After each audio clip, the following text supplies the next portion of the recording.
अब आ गए हैं आपके बीच रॉयल इवेंट एंड डेकोरेशन आपके शहर सिलवास में। तो देर किस बात की, डेकोरेशन को करवाने के लिए अभी कांटेक्ट करें रॉयल इवेंट एंड डेकोर से।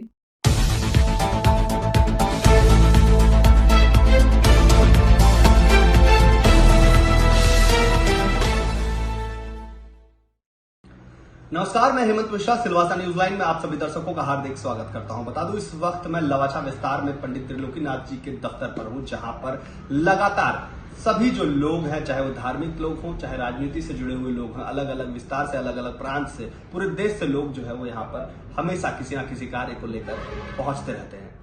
इन दिनों इनके पास पहुंचने का सबसे पहला जो मेन कारण है वो ये है कि लगातार पंडित त्रिलोकीनाथ जी उत्तर प्रदेश और बिहार की राजनीति में काफी सारी जगहों पर लगातार पहुंच रहे हैं। ऐसे में बीते दिनों जब यहाँ पर संतोष मांझी जी का आगमन हुआ था तो उसमें भी वो साथ नजर आए थे। कहीं ना कहीं यहाँ से जाने के बाद बिहार की राजनीति काफी चेंज हुई और अचानक से संतोष जी जो एक एमएलए थे उसके बाद वह चुनकर फौरन ही मंत्रालय में पहुंच गए। आखिर क्या हो सकता है, कैसे होता है, आने वाले 2024 में किस तरह का दिशा जो है देश देखेगा, किस तरह की राजनीति होगी, किस तरह से लोग होंगे, इन सारी चीजों की बात जो है आज पंडित त्रिलोकीनाथ जी से जानने की कोशिश करेंगे। उनकी भविष्यवाणी के तौर पर आप ये कह सकते हैं, लगातार वो समय समय पर अपने बातों के जरिए चर्चा में रहते हैं कि वो हमेशा चुनावी चीजों को भाप लेते हैं। तो आज यहाँ पर जानने की कोशिश करेंगे कि पंडित त्रिलोकीनाथ जी किस तरह से देश की राजनीति को आज देखेंगे और क्या होगा 2024 लोकसभा में।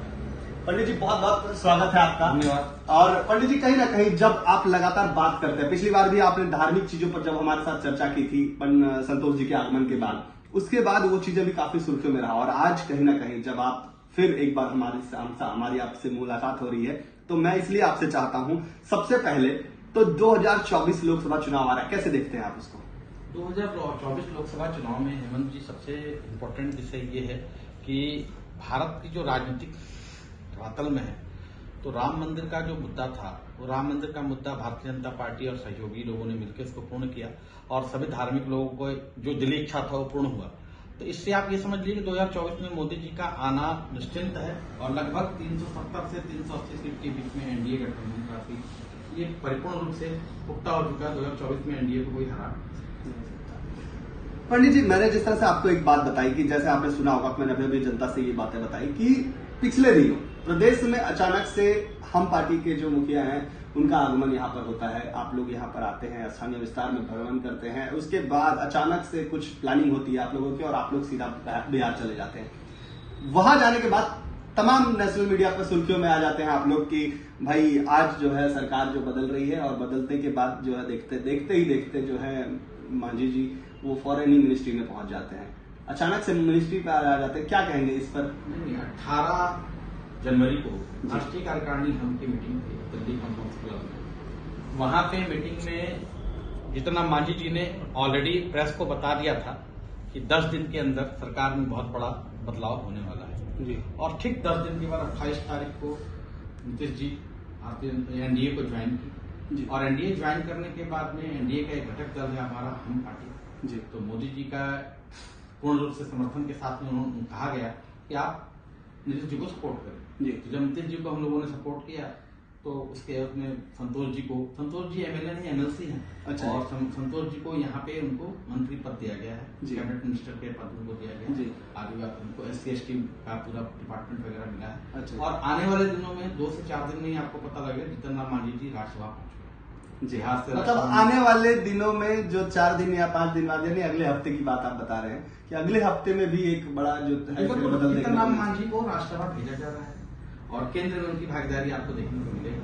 और लोकसभा चुनाव में भी हम पार्टी को बिहार में 2 से 5 सीट के आसपास केंद्रीय चुनाव जो हमारे नेतृत्व है भारतीय जनता पार्टी वो इनको जी। चलिए, ये सारी चीजें तो समझ में आ गई। आने वाले दिनों की बात भी आपने बता दिया कि अगले हफ्ते किस तरह की चीजें होने वाली है राज्यसभा को लेकर। इस चीज को लेकर जब हम बात करते हैं, हम जिस विस्तार में बैठते हैं, गुजरात की क्या बातें कहना चाहेंगे आप? गुजरात में तो देखिए पूर्ण रूप से भारतीय जनता पार्टी को एक भी सीट गुजरात में जाएगा नहीं, पूरा का पूरा सीट भारतीय जनता पार्टी ही जीतेगी, इसमें कोई दो राय नहीं। जिस तरीके से मोदी जी का काम कर रहे हैं उस तरीके से इनको गुजरात में किसी प्रकार का दिक्कत होने वाला नहीं। जहां तक नगर हवेली का भी सवाल है तो नगर हवेली में भी कोई ज्यादा दिक्कत होने वाला नहीं।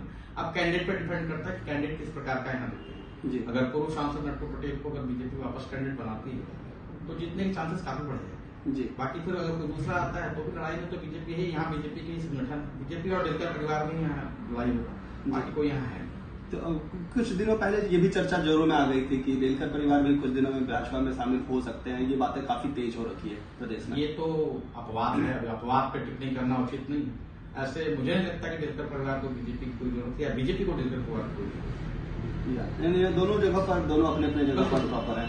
चलिए ये सारी चीजें तो हो गई है। आने वाले दिनों में भारतीय जनता पार्टी का अहम मुद्दा क्या होगा 2024 को लेकर? भारतीय जनता पार्टी का मुख्य मुद्दा तो आप लगभग देखिए मुद्दा तो हर दिन नया नया नया चल रहा है। भारतीय जनता पार्टी का अभी वर्तमान जो मुद्दा था वो सभी मुद्दाओं को उसने 90% अचीवमेंट किया तो सरकार को 100% पे 90% आप नंबर दे सकते हैं। हाँ ठीक है थोड़ा स्थानीय मुद्दाओं पे है जैसे रोड का कंस्ट्रक्शन ये समय अनुरूप ही पूर्ण हो पाएगा। जिस काम में समय लगता है जितना उतना लगेगा और फिर जिस दिन ये कंप्लीट होगा उस दिन एक स्वर्णिम भारत के रूप में आप जानेंगे। और अभी तो 2024 में विपक्ष नाम की कोई चीज नहीं है हेमंत जी 2024 तो भूल जाइए इनको विपक्ष को तैयारी 2029 का करना है। नेक्स्ट 24 में कुछ नहीं होने वाला है और 29 में अगर तैयारी करे तो कुछ हो सकता है अन्यथा इनके लिए कुछ बचा नहीं।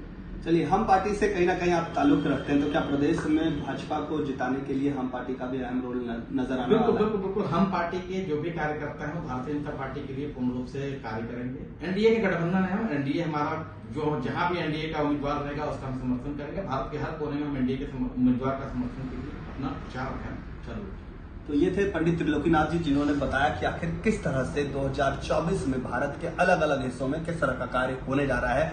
आने वाले हफ्ते में यानी अगले हफ्ते में जिस तरह से राज्यसभा को लेकर भी उन्होंने बता दिया कि मांझी साहब को किस तरह से अलग एक राज्यसभा भेजा जा रहा है और साथ ही साथ किस तरह से संतोष जी को अलग तरीके से जिस तरह से उन्होंने जब अपना 100% दिया तो उसके बाद उन्हें किस तरह से मंत्रालय मिली, किस तरह से महीने भर के अंतराल में किस तरह का फेरबदल बिहार में देखने को मिला, किस तरह से बिहार में आने वाले टाइम में चुनाव को लेकर नजर आने वाले हैं और पूरे विस्तार में कहीं ना कहीं इनकी बातें लगातार सटीक बैठती है। पिछले चुनाव में भी इन्होंने बताया था कि किस तरह से डेलकर परिवार दबदबे में था, उसे भी कहीं ना कहीं हमें इन चीजों को देखते हुए स्थानीय विस्तार को देखते हुए कहीं ना कहीं इन सारी चीजों को कहा है। किस तरह से आने वाला चुनाव होगा ये तो वक्त ही बताएगा, लेकिन कहीं ना कहीं पंडित त्रिलोकीनाथ जी से मिलने के बाद हमें पूरे भारत की जो राजनीतिक चीजें हैं उसको विश्लेषण कहीं ना कहीं आप कह सकते हैं इस माध्यम से हमें जानने की एक जो है रास्ता जो है आप कह सकते हैं लग्न मिला।